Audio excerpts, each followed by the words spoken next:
YouTube, what's going on? This is Dan. Alright, in this video I'm going to be showing you how I actually feed the food forest, or what do I do with my fruit trees. I don't use nothing from outside. I've been doing this for years because I really believe trees can grow with natural input. I wanted to know where all my input is coming from the food that I'm going to be eating.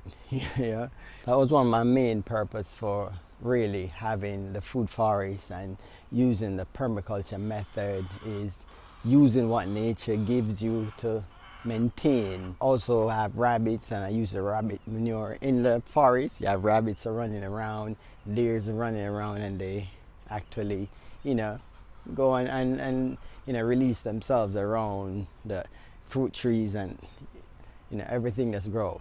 So this year made up my mind that I'm gonna get rabbits, which was one of the best decisions, because rabbits are so easy to maintain and they provide you with a ton of manure.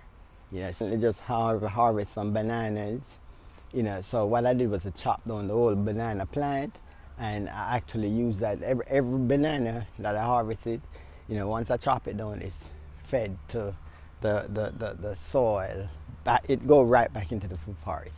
So I want to show you guys that. We'll just walk around and you look at it. All right, let's go. So let's start right here. You see, yeah, this is all the banana leaves that I chop and drop it right around the fruit trees. It's gonna break down, and this ackee tree is gonna love it, and it's loving it right now. Look at the size of it, without no other input away from just the chop and drop from the food forest. Yeah, and it's just growing amazing. All right, and even one of the things you'll notice, I don't use like drip irrigation, because I don't think a forest have a drip irrigation. Everything the forest gets is actually from up there. That's a drip irrigation. I do, if I transplant a young tree, like a young fruit tree from a container, I do will water that tree, hand water, for maybe about like maybe 4 to 5 days, and after that it's on its own. Because I really believe if you constantly just keep watering plants or drip irrigation, especially in Florida, when we have that dry period, the plant is not going to survive, because it's going to always depend on water. So you're going to always keep watering. Plants, the trees need to be independent. If you let them depend on water, they're going to always want water. So you got to let those roots spread and go search for moisture in the soil. If you use a drip irrigation, the roots are just going to stay in that area, because you're going to provide it with water on a regular. But if you just let the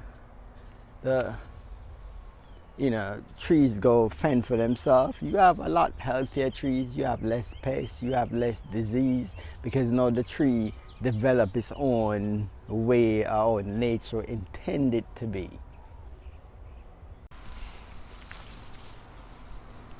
If we look over here, this is a sugar apple, and the same thing goes right here.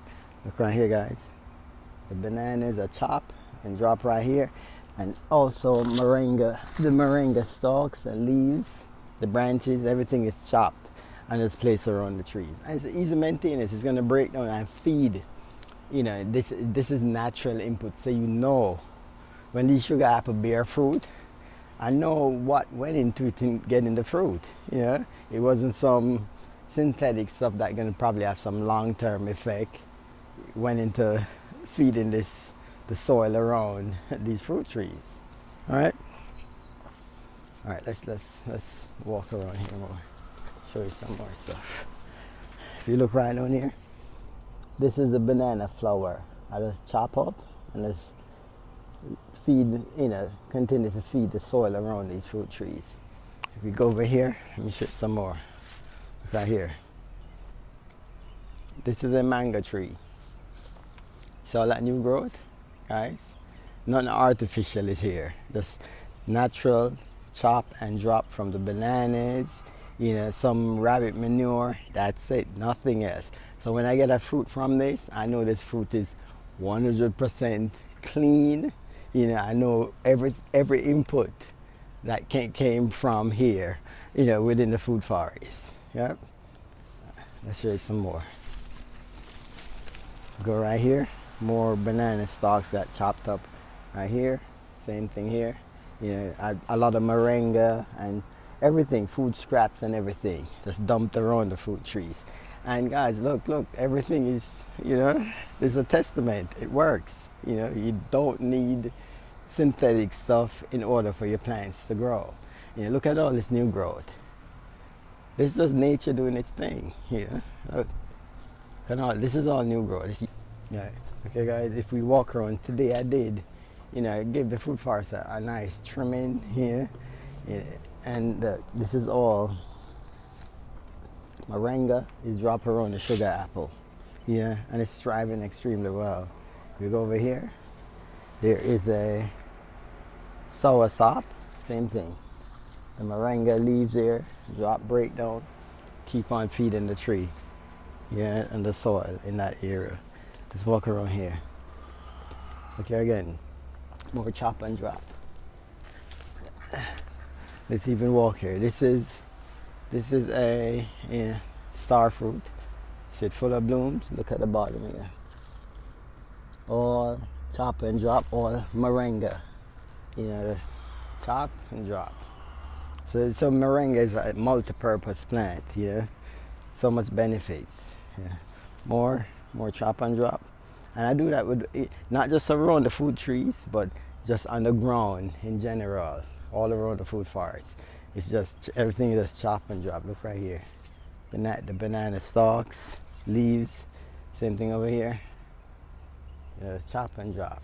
Let's go over here. Look around this banana right here. Everything, natural input. And I feel good about when you know, the bananas bear a fruit, and I'm eating that fruit. You know, I know everything that went into this fruit, you know, reaching to the stage where I can harvest it. So I know it's nutrients dense with natural input. Again, everything chop and drop. Yeah, I just continue feeding these plants, feeding the soil around it, and in return, you know, look at the result. Look, new bananas right here. I'll show you more right here. More right here. There's two right here actually, and there's a fourth one coming out right here. In the middle, there's a fourth banana about to. Yeah. So why would I change to go do something else if I'm doing this and getting this kind of result? Natural input. Yeah, the food forest feeds the food forest. I'll show you that. This is the rabbit drop-ins, and this is what I do with that. Let me show you. Bring all of this goodness. Might look a little bit disgusting, but the plants love it. So let me see who's gonna get this today. Let's see. So I can walk around here. All right, let's go over here. I have a citrus here, yeah, where I forget it was here. It was growing from seed, yeah. And look, I'm just gonna pour it down there to the base, and that's it. And I know where that came from. I'll show you even more chop and drop. This is banana that I harvest, chopped up all the stalks, yeah. Then everything is here, feeding these plantains. Yep, so simple, guys. Yeah, so simple, and the food forest loves it because if you look, it's always just producing and just look lush and green and it's beautiful. Yep. All right, guys, so I just want to share that with you because this is the method you could use as well. Easy, you know. Once you do that, you leave everything, it's going to break down and it's going to feed the soil. Yeah, guys, it's that simple. All right, so, you know, and you remember again, guys, if you could get rabbits, if you have a small backyard and you can't get cows, you can't get, you know, goats, or you can't get, chickens, rabbits are really easy to maintain. I mean, really easy. It's one of the simplest, animals out there to maintain. So thank you all for watching. All be blessed with peace, love, happiness, and kindness. One love. See you in the next video. Remember, also use your grass clippings. Throw all of that round on the floor of your garden food forest. So the breakdown, it's gonna do what it has to do. Nature gonna just take control of that. All right.